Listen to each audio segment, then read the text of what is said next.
ሰላም እንዴት ናችሁ? ለማታውቁኝ ጸጋ ስላሴ ይባላለሁ። ዩኒቨርሲቲ ከወጣው 3 አመት ሊሆን ሁለት ካምፓኒዎች ናቸው ማድረግ ችያለሁ። አንደኛው ትሪፕል ቴክኖሎጂስ ይባላል፣ ሁለተኛው ደግሞ ቴክማት ሲሲቲቪ ይባላል። እንግዲህ በዛሬው ኮንተንታችን ወደ ኋላ 4 አመት ያክል እንመለሳለን። አሁን ላለሁበት ትልቅ መሰረት ናትና ያቺ አጋጣሚ ባትኖር እኔን አሁን እዚህ ስኬት ላይ አታዩኝ ማለት ነው። ብዙ ሰው ይማርበታል ብዬ ስላሰብኩኝ ኮንተንት ልንሰራው ተገደናል ማለት ነው። አብራችሁን ቆዩ። የስምንተኛ ክፍል ተማሪ ያለሁኝ ከቤተሰብ ጋር ጣላና ወጣለሁኝ። ከቤተሰብ ጋር ከወጣሁ በኋላ የግዴታ ራሴን በራሴ ማስተዳደሩን ይለየውናል ማለት ነው። ኃላፊነት ግማሽ ቀን እየሰራሁ እስከ 12ኛ ክፍል ያለውን አጠናቀቅኩ። ነገር ግን ትልቁ ችግር እዚህ ላይ ይመጣል። ዩኒቨርሲቲ የደረሰኝ ራቅ ያለ ቦታ ስለነበረ ወደዛ የሚሄድበት የትራንስፖርት ችግር አለው። ያኔ በወቅቱ ሰራው የነበረው ሲቪ ብር ማስከፈት ነበር የንግድ ባንክ።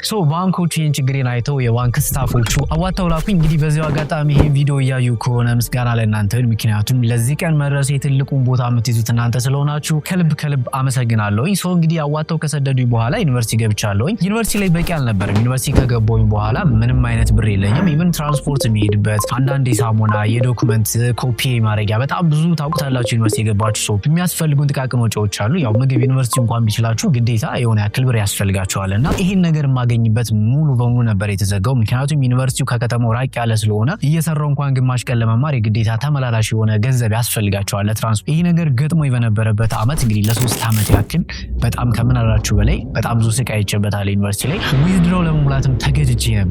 ዊዝድሮ ለመሙላት ጫፍ ደርሼ፣ ነገር ግን በአንዳንድ ጓደኞቼ ምክር ጓደኞቼ የሚሆነ ነገር ሲላክላቸው ሳይሳቀቁ ብዙ ነገር አግዘውኝ ከዛ አደረስኩኝ ማለት ነው። በዚህ አጋጣሚ አሁንም ምስጋና ጓደኞቼ ይላለሁኝ። ምንድነው የተፈጠረው? ዩኒቨርሲቲ ስገባ ይዤው የገባሁት አንድ ወረቀት ነበረ። በፊት ኖርበት የነበረው ወረዳ የድሃ ልጅ መሆኔን ምንም ማንም የሚረዳው እንደሌለና ዩኒቨርሲቲ ክረምት ተማሪው በሚሄድ ሰዓትም ማረፊያ ቦታ ስለሌለው ከዛው ዩኒቨርሲቲው የሆነ ቦታ እንዲሰጠው የሚል ደብዳቤ ነው። ይህን ደብዳቤ ካስገባሁኝ በኋላ የሆነ እረፍት አገኘሁ። እንግዲህ እረፍት ያልኳችሁኝ አንደኛ ኮፒ ይችለኛል ዩኒቨርሲቲው፣ ያው ማነብበት ኮፒ ይችለኛል። አስቡት እንግዲህ የሶፍትዌር ኢንጂነሪንግ ተማሪ ሆኜ በኮፒ ነው የማነበው።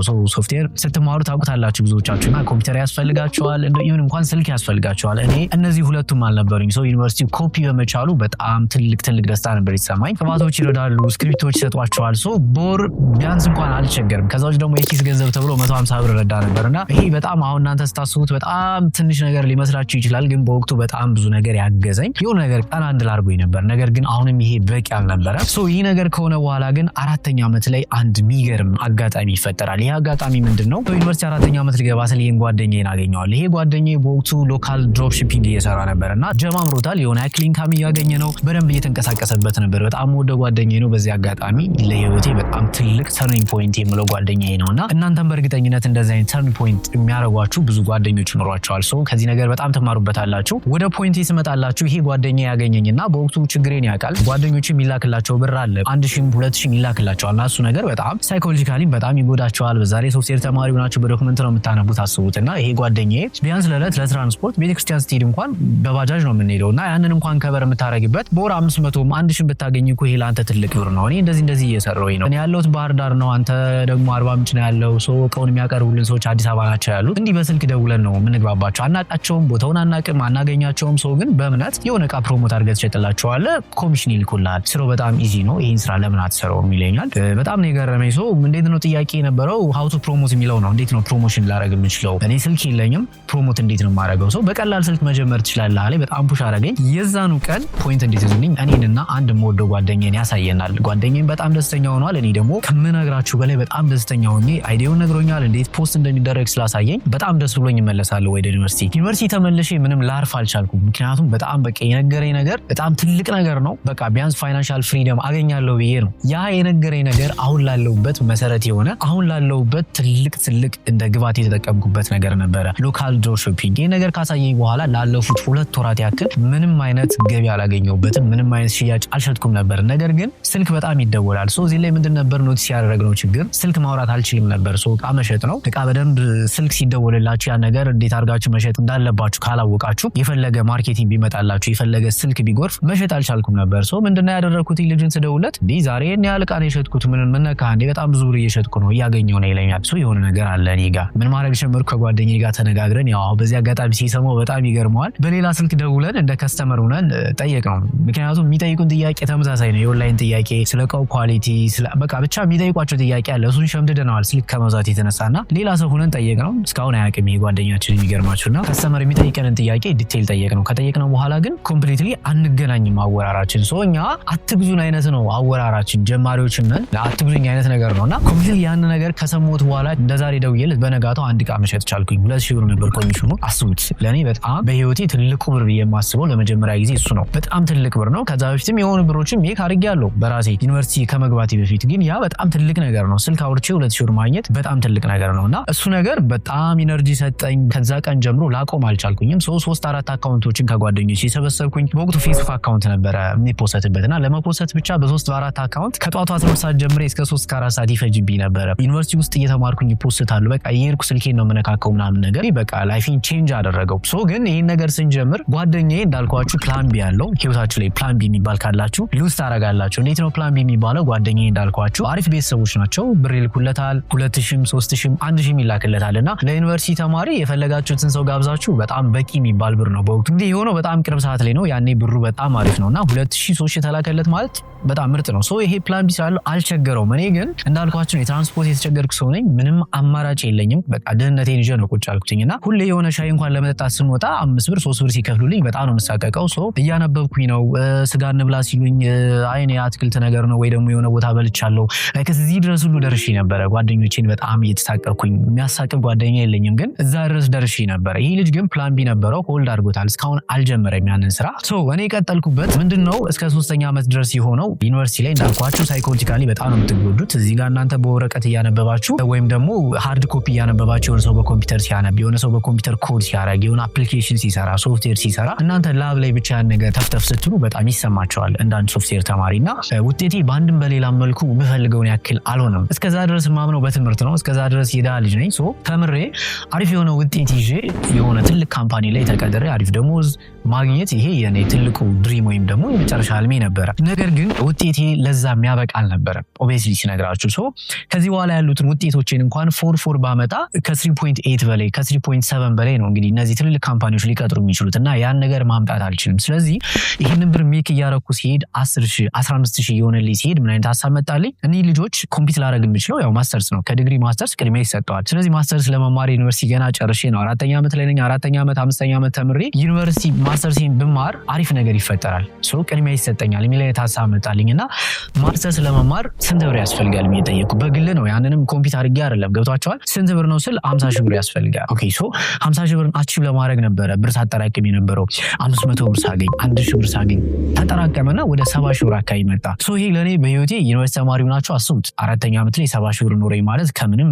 በጣም ባጭር ጊዜ ውስጥ በጣም ትልቅ ብር ነበርና ሐሳብ የተቀየረ እንዴት ነው አንዳንዴ አስተሳሰባችሁ በምታገኙት ብር መጠንም እየተቀየረ ይመጣል የምትሰሩት ስራ ድሪማችሁ ለምሳሌ ለአንድ ተራ ሰው መኪና መስራት ወይም ደግሞ መኪና ማስመጣት ለምትነግረው የማይታመን ቅዠት ሊል ይችላል ያንን ነገር የተጠጋው አንድ መኪና ስታስመጣ 2 መኪና 100 መኪና እያስመጣ ስትሄድ ግን ለምን እኔ መኪናውን አልሰራም የሚለው ሐሳብ ቅዠት አይሆንብህምና 50,000 ብር ስሰራ 70,000 ብር 80,000 ብር 100,000 ብር እያልኩ ሲሄድ ሐሳብ እየተቀያየረ መጣ አብሮ ማይንድ ሴት እያደገ መጣ የሴልስ ብቃት እያደገ መጣ ይባስ ብሎ ከ30 በላይ የሚሆኑ በዙሪያው ያሉ የዩኒቨርሲቲ ተማሪ ጓደኞቼ ጆይን አረጉኝ ቻናል ከፈትኩላቸው በኔ ሪሴለር ሆነው 200 500 300 እያስኩባቸው መስራት ጀመሩ እነዚህ ከ30ዎቹ ውስጥ አሁን ላይ ቢያንስ 10 የሚሆኑት የራሳቸው ትልቅ ቢዝነስ ገንብተው እንደኔ 2-3 ካምፓኒ ኖራቸው የራሳቸውን ህንጻ ተከራይተው ህንጻ ገዝተው በጣም እንዴት ብዬ ልንገራችሁ ብቻ በጣም ብዙ ሰዎች በዚህ ቼን ውስጥ ተቀይረውበታል እንደውም ሞር ያልሄድኩበት እኔ ብዬ ነው የማስበው ከኔ በላይ በጣም አቺቭ ያደረጉ ልጆች አሉ ሪሴለር ሆነው ከኔ ዕቃ ሲወስዱ የነበሩ ልጆች ነው የምላችሁና ይሄ ነገር በጣም ለኔ ትልቅ ነገር ነበር ስለዚህ ምን ተቀየረ ይሄ ማስተርስ የሚለው ሀሳብ ተቀየረ ከዛ ቀስ በቀስ የሆነ ስኪል ላይ ብቻ ፎከስ ላድርግ የራሴ ድርጅት ይኖረኛል የሚል አይነት ሀሳብ መጣ የራሴ ሶፍትዌር ድርጅት ይኖረኛል እኔ ግን የሆነ ፕሮግራሚንጎች ላይ ፎከስ ላድርግ ሌላውን ውጤቱን መተው ጀመርኩ እንደዚህ ማልወዳቸውን ትምህርቶች መከታተል አቆም ክላስ በቃ 4ኛ ዓመትና 5ኛ ዓመት የወሰድኳቸው ክላሶች በጣም ትንሽ ሆኑ ይህን ስላችሁ ያው ክላስ አትከታተሉ አይደለም ምናልባት ዩኒቨርሲቲ ላይ ያላችሁ ተማሪዎች ትኖራላችሁ እንደዛ ማለት ሳይሆን ሙሉ በሙሉ ብሩ ሽፍት እያደረገ ይመጣና ነገሮች ላይ ፎከስ ማድረግ ተውኩኝ ብር ላይ ብቻ ፎከስ እያደረኩኝ መጣሁኝ ዩኒቨርሲቲ እንደወጣን እንግዲህ አዲስ አበባ ነኝ የሆነ ቦታ ላይ አርፋለሁ እሄዳለሁ በነጋታው እንጂ አይቻት አላቅም አዲስ አበባ ላይ ለ3 ቀን ለ4 ቀን እንኳን ቆይቼ አላቅም እንደዚህ አጋጣሚ አግኝቼ አላቅምና ልክ ተመርቀን እንደወጣን ቅዳሜ ተመርቀን ሮብ አካባቢ ቤት ይዘናል ለዚህ አዲስ አበባ ውስጥ ከጓደኛዬ ጋር ሼር አደረግን ምናምን ነገር ጀመርን ከዛ በፊት ግን አንድ ላይ ያሳየን ጓደኛዬ ከዚህ ላይ በደንብ ልታዳምጡኝ የሚገባው ይሄንን ስራ ሲያሳየን እንዳልኳችሁ ፕላን ቢ ያለው ጓደኛዬና እኔ ነን ያየነው እኔ ሞር ችግር ስላለብኝ እንግዲህ ወደዚህ ነገር ገብቼበት አቺቭ ያረኩ ሪሴለሮች እየበዙልኝ መጥ ይሄ ፕላን ቢ ያለው ያልኳችሁ ጓደኛዬ እንግዲህ ያን ነገር ሲያሳየን አንድ ላይ ነው እሱ ግን ፍላጎቱ ነበረው ነገር ግን ፕላን ቢ ስላለው ስለሚላክለት ዩኒቨርሲቲ እስከሚወጣ ድረስ አልጀመረውም። ነገር ግን አንድ ባች ስለሚቀድመኝ እኔ 5ኛ ዓመት ሆኜ እሱ ይወጣል ማለት ነው። ወጥቶ የሆነ ስራ ያገኛል 70,000 የሚከፈልበት ስራ ላይ ይቀጠራል። እንግዲህ ዩኒቨርሲቲ ከወጣችሁ በኋላ ወላጆች ግዴታቸውን ጨርሰዋል አይደል? አይልኩላችሁም ብር። ይሄ ልጅ ይሄ ነገር ነው የገጠመው። በፊት ይላክለት ነበር፣ ያ ፕላን ቢ ነው፣ ምንም ብር አልቸገረውም፣ ስራውን አልጀመረውም። ከወጣ በኋላ ግን ትክክለኛ ህይወትን ሲጋፈጠው ብር ያንሰው ጀመር። ቤተሰብ የሚጠብቀው ነገር አለ። ለሱ እንኳን ለዕለት ዕለት ሳይክሉ ምንም ነገር ሊያገኝ አልቻለም። ስለዚህ ምንድነው ይሄ ልጅ ወደ እኔ ደወለና እንዴት ነው ያ ነገር አለ ወይ የሰራው ነው ወይ ይለኛል። እንደተቸገረ አይነት ነገር ያወራኛል። እኔም አዎ እመጣለሁኝ፣ አሁን በደንብ እየሰራን ነው፣ ከመጣው በኋላ ደግሞ በደንብ ኮላብ አድርገን እንሰራለን፣ አንተ ለዛ ዝግጁ ሁን አልኩትኝ። እስከዛ ድረስ ግን በጣም ተፈትኗል፣ በጣም ቻሌንጅ ተደርጓል፣ በጣም ብዙ ስራዎችን ሰርቷል። አሁን ላይ አቺቭ ካደረጉ ሰዎች መካከል አንዱ ሰው ነው። ከዛ ከተመለስን በኋላ እንግዲህ ዩኒቨርሲቲ ወጣን። ዩኒቨርሲቲ ቅዳሜ ተመርቀን ሮብ አዲስ አበባ ውስጥ ቤት ተከራየን በ5500 ብር። ይሄን ነገር ስንከራየው ያው ማንሳት የፈለኩበት የቤት ክራዩን ከወጣችሁ በኋላ አሁን ላይ ምናልባት የቤት ክራይ ውድ ነውና 5500 ብር ስንከፍል ሻወር ሽንት ቤት አለው። በጣም አሪፍ ቤት ነው። በጣም ደንግጠናል። ለአንድ ወር ያክል እንደው እንችለው ይሆን የሆነ ያክል ባካፕ ይዘናል፣ ግን በቃ እንችለው ይሆን የሚለው ስጋት ሆነብን ነበር። 5500 ብር የሚደርስብን 2000 ብር ነው፣ ግን ትልቅ ብር ነው ለኛና ያ ነገር ትንሽ አሳሰበን። ግን ስራዎችን እየሰራን አዲስ ኔትወርክ ዘረጋን። ማንንም አናቅም እንዳልኳችሁ። ከሪሴለሮች መካከል በጣም የተቀየረ እኔን አንድ ቀድሞኝ ወጣ ሌላ ልጅ ነበርና እሱ መንገዶችን ዘርግቶ ነው የጠበቀኝ። በዚሁ አጋጣሚ በጣም ላመሰግነው እወዳለሁኝ። አሁን ላይ በጣም ቤስት ከምላቸው በጣም ከተሳካላቸው በጣም ከምኮራበት ልጅ መካከል አንዱ ነውና አናንዳ ቴክ ይባላል። በዚሁ አጋጣሚ ቲክቶክ ላይ መከታተል ትችላላችሁ። ይሄ ልጅ ነገሮችን ዘርግቶ ይጠብቀናል። ወደዛ ማርኬት ቀጥታ መተን የገባ ነው። ከዛ ምን ማድረግ ጀመርን? የራሳችን ኔትወርክ ከልጁ ጋር የተነጋገርን ኔትወርካችን እየዘረጋን ቀጥታ መርካቶ ውስጥ ነው የገባን። ጋይስ መርካቶ እንደውም ዶክመንታሪ ሰራለታለሁ ብዬ አስባለሁ ቢሳካልኝና እኔ ህይወቴ ላይ መርካቶ ባይኖር እዚህ አታገኙኝም። ቀጥሎ ሁለተኛ ተርን ፖይንት መርካቶ ነው። ያ ልጅ ማወቄ ክላስ መርካቶ ነው። መርካቶን በልጅነታችን የምናውቀው የመጀመሪያ ቀን እንደገባን ያለው ግርግር ኤቭሪ ነገር የተለየ ስሜት አለው። እስቲ ለኔ አሁን በህይወቴ ልክ እንደተወለድኩበት ቦታ የምወደው ቦታ ቢኖር መርካቶ ነው። መርካቶ እኔ አሁን ላለሁበት ትልቅ ዋጋ የከፈለ የመርካቶ ሰዎች በጣም ደስ ይላሉ፣ በጣም የሚታመኑ ላይክ ውጭ እንደሚወራው አይደለም። ቀርባችሁ ስታገኟቸው እቃ በዱቤ ይሰጧቸዋል፣ አሪፍ ወፈር ያቀርቡላቸዋል፣ አይዟችሁ በርቱ ትቀየራላችሁ ይሉናል። በጣም ኢነርጂ ሰጡን። የሚገራርሙ ምርጥ ሰዎችን ተዋወቅ። በዛው እንግዲህ ዶክመንታሪ ሲሰሩ ታዩታላችሁ። እነዚህ ሰዎች ካወቅን በኋላ እየቀለሉ የሚመጡ በፊት 1000-2000 ኮሚሽን እየተያዘ ነበር አይደል የሚሰጠን። አሁን ደግሞ እኛ ራሳችን ዋናዎችን ማግኘት ጀመር። እየዞርን አዲስ አበባን ካሜራዎችን መቅጠም ጀመር። ያልዞርንበት ቦታ የለም። በማፕ አዲስ አበባን አወቅ ኢዝሊ እየሆነልን መጣ። ነገር ግን ምንድነው ላለፉት 1 ዓመታት ያክል ሀስለሮቹን ጧት ወተን ማታ እንገባለን። በጣም ሀስለሮን ማንዞርበት ቦታ የለም። በእግራችን 4-5 ኪሎ ሜትር እስከ 10 ኪሎ ሜትሮችን መጓዝ የምንጀምርበት ታይም ነበረ። እየተጓዝ ይህን ነገር አቺቭ እያደረግን መጣን። ነገር ግን እንደምንፈልገው አልሄድንም። ኦፖርቹኒቲው አሪፍ ነው፣ አሪፍ እየሄድን ነው። ሪቴለሮችን ቀንሰናል። ለእኛ ቢያንስ እንኳን ፋይናንሻል ፍሪደም ውስጥ ገብተናል። የፈለግነውን መግዛት፣ የፈለግነውን መብላት፣ የፈለግነውን መከራየት የምንችልበት ሁኔታ ላይ ደረስን። 1 ዓመት ሙሉ ግን ተመሳሳይ ላይ ነበር። እንዴት ነው ግሩሜክስ ቲክቶክ ላይ ታውቁት እንደሆነ እሱ በቅርቡ ነው ሲል በጣም ነው የገረመኝ ሲል የሰሙትና ቢዝነስህን ከ0 ወደ 1 የሚወስድልህ እውቀትህና ከ1 ወደ 2 የሚወስድልህ እውቀት ተመሳሳይ ከሆነ ቢዝነስ አንድ ላይ ነው ስታክ አድርጎ የቀረው። ምንድነው እኛ ያደረግነው? ከ0 ወደ 1 የወሰደልን ስኪል አለ፣ ያደረግነው ስኪል ማይንድ ሴታችን አለ። ነገር ግን ከ1 ወደ 2 እንዲወስድልን አልጠበቅንም። ያው ስኪል ነበረን፣ ማሻሻል ነበረብን፣ ዲግ ማድረግ ነበረብን፣ ፕሮዳክቶችን መጨመር ነበረብን፣ መጽሐፎች ማንበብ ነበረብን። እሱን ሳናረግ 1 ዓመት ሙሉ ሉዝ አድርገናል። ሲዳችን ሌላው ሰው በዙሪያችን ያለ ሰው ሲነግረን ልጆች ፈጠኑ፣ በጣም አሪፍ እየሄዱ ነው ይለናል። ግን እኛ አቅማችን አልተጠቀምንም ነበርና ይህን ነገር ኖቲስ ካደረግን በኋላ እንረጋጋ ተባብለን ተረጋጋን። ኢንስቶል የሚያደርጉ ልጆችን ሃየር ማድረግ ጀመርን። እኛ ምንድነው ማርኬቱ ላይ መስራት ጀመርን። ያኔ ምንድነው ማርኬት ራሳችን፣ ቪዲዮ የምንሰራው ራሳችን፣ ኤዲት የምናደርገው ራሳችን፣ ፖስተው ራሳችን፣ የምንገጥመው ራሳችን፣ ከስተመር የምናወራው ራሳችን። ይሄ ትልቅ ችግር ነው። ለ1 ዓመት ያክል ግን አሪፍ ፕሮግረስ አድርጎልናልና ይሄ ነገር ኖቲስ ካደረግን በኋላ ሃየር አደረግን ቴክኒሻኖችን። ኮምፕሊትሊ ማንጠብቀው አይነት ለውጥ መጣልን። ይህን ስላችሁ አንድ ነገር ላይ ብቻ አልነበረም ፎከስ ያደረግነው። እስከ 10 ዕቃ እንሸጣለን። ያልሸጥነው የዕቃ ታይፕ የለም። ከትሪትመንት አንስቶ እስከ ኤሌክትሮኒክስ ያልሸጥነው የለም። እነዚህ ነገሮች እየሞከርን አሪፍ ኢንካም ማግኘት ጀመርን። 1 ዓመቱ ካለፈ በኋላ ምን ሀፕን ሆነ? ትሪፕል ቴክኖሎጂ የሚባል ካምፓኒ ሶስታችንም ሶፍትዌር ኢንጂነሮችን፣ አንዱ ጓደኛችን የ30,000 ብር ቅጥር ነበረው በዚሁ አጋጣሚና 30,000 ብር የውጭ ካምፓኒ ላይ ነው። ዴንማርክ ድርጅት ነው እንግዲህ ወደ ውጭ ይወስዱታል። በጣም ብዙ እድሎች አሉት። ፒሲ ሰጥተው ምናምን ነገር ነው። ኢቨን 5 ሳንቲም ባካፕ አልያዘም። አስቡት እንግዲህ ብዙዎቻችን ፕላን ቢ ያልኳችሁ ይሄ ነው። ይሄ ልጅ እኛ ፕላን ቢ ያለን እንዴት ነው ቢዝነሳችን እየሄደ ነው። ነገር ግን ሴልሱ ላይ መቆየታችን አሪፍ ነገር አይደለም። የምንፈልገው ፓሽናችንም አልነበረም። ሶ ፓሽናችን የተማርንበት ነው፣ ወደ ሶፍትዌሩ መጠጋት ነበረብን። ያን ስናስብ በጣም የምንወደው አሪፍ የሆነ በጣም አሪፍ ስኪል ያለው ልጅ አለና ይህንን ልጅ ስንጠይቀው አላቅማማም። ስለ ይሄርን ያለንበትን ጆርኒ አይቶታል፣ የተሳካልን ነው። እሱም ደግሞ አንድ ላይ ብንሆን በእኛ በጣም ተማምኗል፣ እኛም ደግሞ በሱ ተማምነናልና የ30 ሺህ ብር ስራውን አስተነው መጣን። 30 ሺህ ብር በጣም ብዙ ብር ነው ጋይስ። አሁን ባለበት ሬንጅ አትዩት፣ በጣም ብዙ ብር ነው። ምንም ነገር ሳይዝ አዲስ አበባ ውስጥ መጣ። አዲስ አበባ ላይ አያውቃትም። ኢቭን 10 ሺህ ብር እንኳን ሳይዝ ነው የመጣው ልጁ። መጣ፣ የሆነ ቤት ተከራየን፣ በቃ ተጋፈጠው። በጣም ብዙ ቻሌንጅ አየ፣ በጣም ብዙ ተሰቃየ። ብዙ ፕሮዳክቶችን መስራት ቻል፣ ሶፍትዌሮችን መስራት ቻል። አካዳሚ አንዳንድ ነገሮችን አዘጋጀን። ኢቭን እስካሁን ላውንች ያሉ በጣም ብዙ ነገሮች አሉ እየተሰሩ ያሉ፣ ወደፊት በጣም ብዙ እርምጃ ያራምዱናል ብለን ያሰብናቸውን ትልልቅ ስራዎች መስራት ቻል። በዚህ ትሪፕል ቴክኖሎጂ ብለን መስርተን ማለት ነውና ይሄ ልጅ ትቶት የመጣው ነገር በጣም ትልቅ ነገር ነው። ብዙ ሰው ቅጥር ላይ ሳይጠቅመው ስታክ አድርጎ የሚቀርበት ያችን ነገር ባጣስ ነው። የሆነ ነገር ትቶ ሌላ አዲስ ነገር ለመጀመር ይሄ ልጅ እኮ የያዘው ባካፕ አልነበረም። መጥቶ በእኛ እንኳን ገና እቃ ለመሸጥ እንኳን ሊለማመር፣ ግን ያን ነገር ትቶት መጥቷል። ቤተሰብ ሪ ብሎበት፣ ጓደኛ ሪ ብሎበታል፣ ተሰድቧል። ይሄንኛ ሁሉ እንደ ልጁ ልታከሱት ነው ሁሉ ተብለናል። ግን ይሄን ነገር ሁሉ ትቶ መጥቷል። አሁን ላይ ከተሳካላቸው ጓደኞቼ መካከል ደግሞ አንዱ ጓደኛዬ ነው። ይሄ ነገር በጣም በዚሁ አጋጣሚ በጣም ማደንቀው በጣም ወደው ጓደኛዬ ነው። እያየው ከሆነ ምስጋና ላንተ ላለኝ። ትሪፕል ቴክኖሎጂን አቋቋም እንደ ድርጅት። ከዛ ወዴት ሽፍት ማድረግ ጀመርን። ፋይናንሱ አሪፍ ፍሎው እየመጣ አሪፍ እየሄደልን ሲመጣ ደግሞ ቴክማ ሲሲቲቪ የሚለው ራሱን ችሎ እየሄደ ነበረ። አሁንም ይሄንን ቴክማን አቋቋም። እሱን ካቋቋም በኋላ በውስጡ እስከ 15 ሰው የሚሆን ፍሪላንሰሮችን ጨምሮ አሪፍ የሆነ ድርጅት ሆነ። አሁን ላይ ላይክ እንደ ባክአፕ ፓሽኔ ጋር የሚያደርሰኝ ትልቁ የገንዘብ ኢንካሜ እሱ ሆነ ማለት ነው። ከትሪፕል ቴክኖሎጂ ውጭ ያው ትሪፕል ቴክኖሎጂ እስካሁን እያስወጣን ነው።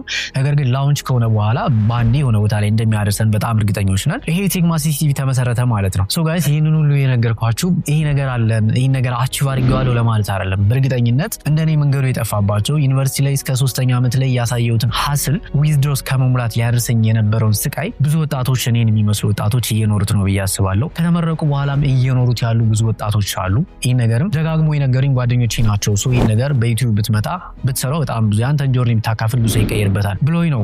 እኔም ያን ነገር አስቤ ነው ይህን ነገር ልሰራው የተገደድኩትኝና በእርግጠኝነት ይህ ነገር ብዙ ወጣቶችን ይቀይራል። ሪሴለሮችን ካደራጀው በኋላ እንግዲህ ሪሴለር ተብሎ በእኔ ስር የተመዘገቡ ተማሪዎች ብዛት 70 አካባቢ ይደርሱ ነበር። ነገር ግን ከሰባዎቹ ስንቶቹ ናቸው የተሳካላቸው ናቸው? አብዛኞቹ የሆነ ነገር መስራት፣ የሆነ ለመዝናናት የሆነ ብር መስራት፣ አንዳንዶቹ ደግሞ በደንብ በቃ የድሃ ልጅ ነው እንደኔ በጣም ታርጌትድ ነው አሁን የራሳቸውን ካምፓኒ ይከፈቷሉ። አንዳንዶቹ ደግሞ ጀምሮ አዛ ነው ብሎ ይተውታሉ። እንግዲህ በጣም ብዙ ናቸው። በቃ የዘለቁት ቢባሉ በጣም የተሳካላቸው 10 ቢሆኑ ነው። ስቲል እስካሁን እየሰሩ ያሉት ደግሞ 30 የሚሆኑ ይኖራሉ።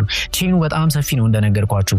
ያኔ በወቅቱ ምንድነው መፖሰት በጣም ቀላል ነገር ነው። እቃዎችን ሊስት ማድረግ በጣም ቀላል ነው። የምንሰራው አንድ ፕላትፎርም ላይ ነው። ነገር ግን የሆነች ብር ያገኛሉ። አንዳንዶቹ ጓደኞቼ 2000 3000 ከሰሩ በኋላ አንድ ዕቃ 2 ዕቃ ከሸጡ በኋላ ያ ብር በቂ ነው። ሙሉ በሙሉ ዩኒቨርሲቲ ያላችሁ በቂ ነው። ከወር ስለሚያደርሳችሁ ያችን ነገር ይጠቀማሉ። ሲቸግራቸው ይመለሳሉ፣ ይሄዳሉ። እንደዛ አይነት ነበር አብዛኞቹ። አንዳንዶቹ ደግሞ ልክ እንደኔ ድሃ ልጅ ሆኑ በደንብ ታርጌትድ ሆነው በደንብ የሰሩ ልጆች ካምፓኒዎችን የሰሩ ሚሊዮነር የሆኑ ጓደኞቼም አሉ። እንዴት ልላችሁ ነው? እናንተም እንደዚህ አይነት ነገር ሲያጋጥማችሁ በእርግጠኝነት የሆነ ጓደኛ አለ፣ የሆነ ድል መጥቶላችኋል፣ እንደዚህ እየሰራ ነው፣ እሱ እየተቀየረ ያያችሁት፣ የሆነ ብር አበድረን የሆነ ነገር አርግልን ከማለት ይልቅ እንዴት ነው እየሰራው ያለው? እኔ በጣም የሚገርማችሁ ይህን ስራ ስሰራ በጣም ብዙ ተፈትኝበታለሁ። ብዙ ሰው ጋር ተጣልቻለሁ። ብር አበድረኝ የሚለኝ በጣም ብዙ ሰው አለ። እንዴት ነው እኛ ዘው ላይ ኢንቨስት እናደርጋለን። አንዳንዱ ሰው ብር አበድረኝ ማለት ነው የሚቀነው እንጂ እንዴት ነው እየሰራ ያለው ይሄ ነገር? እንዴት እንደዚህ ልትሆን ቻልክ? ዜሮ እንደሆንክ ያውቃል። ዛሬ ተሳክቶልህ ሲያይ ይመጣና የሆነ ብር አበድረኝ ይላል ወይ የሆነ ቅጠረኝ ይላል። እንዴት ነው የሰራው ይሄ ነገር? እንዴት አሳከው? እንዴት ነው ፕሮሰሱ የሚለው ነገር አይጠይቋችሁም። እና አብዛኛው ሰው እንደዛ ነው። እኔም ጋር ሲሰሩ የነበሩ ልጆች ያ ነገር ነው የሚቀናቸው እንጂ ፕሮሰሱን በደንብ ተከትሎት ወይም ደግሞ የሆነ ስቴፕ ብቻ የሚያደርሳቸው እንጂ የሚያሻገር ስራ አይመስላቸውም። እኛ ከመጀመሪያው ጀምረን ስንሰራ የሆነ ስቴፕ እያሳደገን ይሄኛውን ካምፓኒ እንድንከፍት እኮ ይሄኛው ሴልስ ነው እዚህ ያደረሰን። የሆነ ኢንካም ሲኖረን ያኛውን ነገር ክሬት እንድናደርግ አድርጎናል። እና በእርግጠኝነት እናንተም እንደዛ አይነት ጓደኛ ይኖራችኋል። ተጠቀሙበት። እናንተ ያያችሁት እየተቀየረ ያለ ጓደኛ ካላችሁ፣ ሃስለር የሆነ ጓደኛ ካላችሁ፣ ብቻ የሆነ ለውጥ ያያችሁበት ጓደኛ የሆነ ነገር ካለ እንዴት ነው እየሰራ ያለ ብላችሁ መጠየቅ ይኖርባችኋል። ይሄን ነገር እንደቀላል አትዩት። ወደፊትም እንደዚህ አይነት እድል ሊገጥማችሁ ይችላል። ኦፖርቹኒቲ በጣም ሳታስቡት የሚሄድ ነገር ነው። እድል የትም ቦታ አለ። የሆነ ቦታ ላይ ለመድረስ የሆነ እድል ያስፈልጋችኋል። ምንም ጥርጥር የለውም። እድል ከመጣ በኋላ ግን ለማሳደግ የእናንተ ጥረት ይጠይቃል። ያቺ እድል ለምሳሌ ያን ልጅ ያቺን ቀን ባያሳ ቢያሳየኝ ኑሮ ምንም ነገር የለም ያቺ እድል ትባላለች ግን ያን ነገር ከነገረኝ በኋላ ከጎኔ እንደዚህ አርግ ይለኛል እንጂ ከዛ በኋላ ሁሌ አብሮኝ አይደለም ያን ነገር ማሳደጉና እዚህ ድረስ ማድረሱ የኔ ተራ ነው እና እድል እንደቀላል ይመጣል ያኔ እስኪ ለምን ይሄን ነገር አትሞክረውም ብሎ ያሳየኝ ስልኩ ላይ በቀላሉ በ30 ደቂቃ በማይሞላ ውስጥ ያሳየኝ ነገር አሁን ህይወቴን ቢውልድ እንዳረግ አሁን ያለውበት ቦታ ላይ እንድደርስ አድርጎኛል ሶ እናንተም እንደዚህ አይነት እድሎችን አሳልፋችኋል ብዬ አስባለሁኝ ወደፊትም ልታሳልፉ ትችላላችሁ ትንንሽ እድሎች ከፍታ ላይ ያደርሷችኋልና አሁን ይሄን ሁሌ እየሰራሁት ነው ወይ ምን ነው ብላችሁ አታስቡ የሆነ እድል ሲመጣላችሁ የሆነች ቦታ ላይ እኔ አይደለም እኮ አሁን ላይ የፕሮዳክሽን ማቴሪያላችን ብቻ እኮ ሚሊየንስ ያለፈ እቃ ነው ከሚሊየን ብር በላይ የምናወጣባቸው ፕሮዳክሽን እቃዎች አሉን በፊት አይደለም እንግዲህ በኮፒ ነበር ሳነብ የነበር ካልኳችሁ አይደለም ስልክ ሊኖረኝ አይደለም ማኮች ሊኖሩኝ ካሜራዎች ሊኖሩኝ ላይቶች ሊኖሩኝ ይቅርና ሶ ይሄን ነገር የሆነ ስቴፕ እንድትሻገሩ ነው የሚያደርጋችሁ የሆነ ካምፓኒ እንድትከፍቱ የሆነ ብር ያስፈልጋቸዋል ስኪል እንድትማሩ የሆነ ብር ያስፈልጋቸዋል ሶ ይሄንን ብር ደግሞ ሜክ ለማድረግ የግዴታ አሁን ላይ የምትጀምሩት ቀለል ያለ ስራ ሊሆን ይገባል ስለዚህ ይሄን እድል እንዳታሳልፉት ወደፊት የሚመጣ ያሳልፋችሁትም ካለ ዘወር ብላችሁ ተጠቀሙባቸው እንደዚህ አይነት ሰዎችን ስታገኙ እንዴት ነው የሚሰራው በሏቸው ብር አበድሩን ከምትሉ አብራችሁ ይዩት 2-3 ቀን አብራችሁ ይዩትና ይሄን ነገር ተቀየሩበት ሶ ጋይስ እኔ የገባሁበት መንገድ ያው በጣም ቀላል ነው ወይ ነው የመረጡ ኢትዮጵያ ላይ በጣም ያልተሰሩ በጣም ብዙ ስራዎች አሉ ሶኛ ቀጥታ የመረጥነው ምንድነው ሎካል ድሮፕሺፒንግ ነው ሎካል ያሉ እቃዎችን ሪሴል ማድረግ ነው ባጭሩ እኔ ራሴ ካደረኩት እናንተ ማድረግ ማትችሉበት ምንም አይነት ሪዝን የለም እኔ ዜሮ ነበርኩ ደግሞ በጣም ትንሽ አጭር አመት ነው የ4 አመት ጆርኒ ነው አሁን ነገርኳችሁኝና እኛ ድሮፕ ሺፒንግ በመሰራበት ሰዓት ላይ ኦንላይን ይቻላል ወይ ነው ዴሊቨሪ ይቻላል ወይ የሚባልበት ታይም ላይ ነበር አሁን ላይ ደግሞ ኤቭሪ ነገር ዴሊቨሪ ኤቭሪ ነገር ፍሪ ሰው ቤቱ ሆኖ ያን ነገር አቺቭ መግዛት የሚችልበት ታይም ላይ ስለደረስ ላይክ እንደዚህ ስኪሎችን ብትማሩ ፎከስ ብታደርጉ ዩኒቨርሲቲ ላይ የምታጠፉት ታይም አለ በእርግጥ ድሪማችሁ ከሆነ ሂዱበት ነገር ግን ስትሄዱበት ሴሌክት ማድረግ ያለባችሁ ነገር ሴሌክት አድርጉ አግበስብሳችሁ አትማሩ የሚጠቅማችሁ ወደፊት ህይወታችሁ ጋር የሚጠቅማችሁን ነገር ተማሩ የምትማሩት ስኪል አጫጭር ስኪሎች ከሆኑ ያደርሰኛል ወይ ድሪሜ ጋር የሚለው ነገር በደንብ አስቡበት ምናልባት ይሄን ድሮፕ ሺፒንጉን ነው ማወቅ ያለብን እንዴት ነው መማር ያለብን ምን እናድርግ ከየት እንጀምር የምትሉ ሰዎች ካላችሁ በኮንተንት መልኩ እያዘጋጀን ጆርኒያችን በደንብ እናቀርብላችኋለን ማለት ነው ሶ ሰብስክራይብ ያደርጋችሁ ጠብቁን በሌላ ቪዲዮ እስክንገናኝ ሰላም ሁኑልን